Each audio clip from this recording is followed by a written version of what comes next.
All right, would you find page 19 in your note packet? And I want to knock out one of the word problems that we haven't got to yet. So find number 15 is down at the bottom of the page. It says, from a height of 256 feet above a lake on a cliff, Michaela throws a rock out over the lake. The height of the rock, t seconds, so t is the amount of time after she throws it, is represented by our equation here. To the nearest tenth of a second, how long does it take for the rock to reach the lake below? So we want to reach the lake, which means we want a height of 0. So we're just going to solve this using completing the square. So my height is 0. So I get negative 16t squared plus 32t plus 256.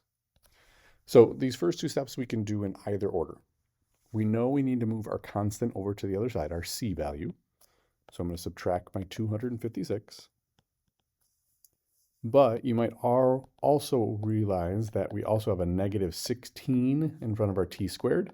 And if you remember from what we've talked about in class, we can't use completing the square unless it's just a plain t squared. So our a value has to be a 1. So we need to divide out that negative 16 out of everything. That's going to give me 16 is equal to t squared plus 2t. So now I need to complete the square. So I take my b value, 2, I divide it in half, gives me 1, and I square it, and that still gives me 1. So I'm going to add 1 to this side, but I also have to add it to the other side. The right-hand side, this is my trinomial. Remember, that's my goal. It's going to factor into t plus 1 squared. And on this side, I have 17. And then I just finish solving it from here. So I take my square root from both sides. I get t plus 1 is equal to plus or minus the square root of 17. There are no perfect squares in 17, so I just have to leave it alone. And then I subtract my 1 over, and I get negative 1 plus or minus the square root of 17. In this case, the problem asks for an actual amount of time, so we could actually put this into our calculator and figure it out. Negative 1 minus the square root of 17, that's going to give me a negative number, so I don't need that number at all.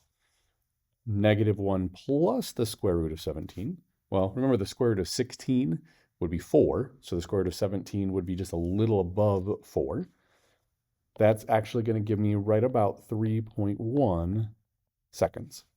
So this is one of the few times where we're not going to leave it in radical form because we need an actual number that we could measure.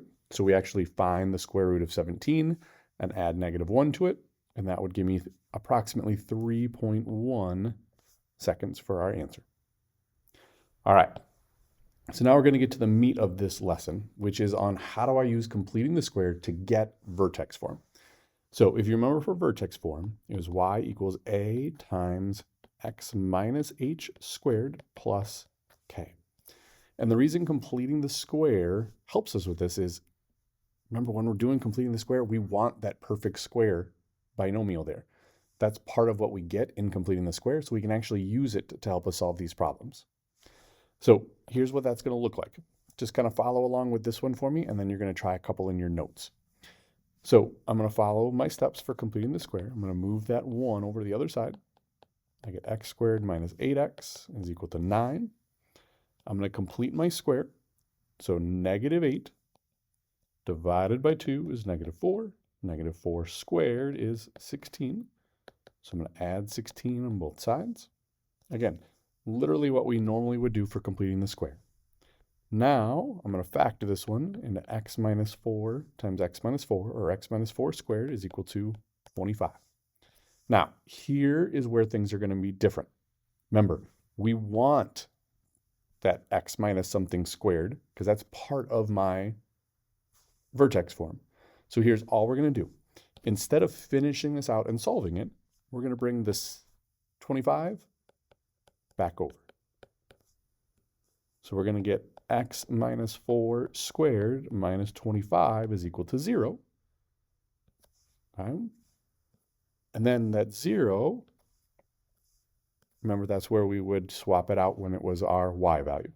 So we have y is equal to x minus 4 squared minus 25. That's vertex form. All right, so find page 21 in your notes.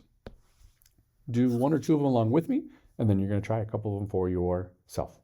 But the whole idea is we're going to follow our steps for completing the square, but I always say it is we're going to kind of stop about 3/4 of the way through the problem and just bring that constant back over to make it into vertex form.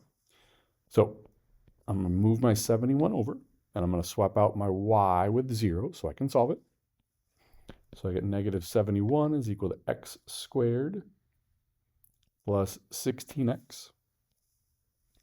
I'm going to complete my square. 16 divided by 2 is 8. 8 squared is 64.